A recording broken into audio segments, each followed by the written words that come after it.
ஓம் சாய்ராம். அன்பு சாய் சொந்தங்களே, நாம் இப்போ பார்க்கறது பாபாவுடைய அநேக விதமான திருவுருவங்களை நம்ம பார்க்கிறோம். அவர் அசைகிறத பார்த்து அவ்வளோ அழகாக இருக்கு பாருங்க, அற்புதம். அவர் ஹடயோகம் இப்போ பண்ணுறாரு, அதை நம்ம பார்க்குறோம். சிரிக்கிறார், நம்ம சகாக்களோட அவர் அழகாக உட்கார்ந்துருக்காரு, அதை நம்ம பார்க்கிறோம்.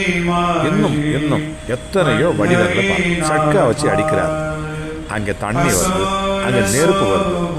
இதோ இந்த உருளையில் கோதுமை மாவை அரைக்கிறார், உதியா கொடுத்து எல்லாருக்கும் அது மருந்தா கொடுக்கிறார். மகோன்னதமான ஒரு செயல்களை செய்கிறார், அற்புதங்களை பண்ணுறார். அதுதான் பாபாவுடைய அற்புதம். இதை பாருங்க, பாபாவுடைய அழகான சிலையை படிச்சிருக்கிறார். அவர் உட்கார்ந்த கல் இன்னும் துவாரகா மாயிரம் நம்ம எல்லாம் தரிசனம் பண்ணலாம். நல்ல பாபாவை நம்ம பார்க்கலாம். பரவ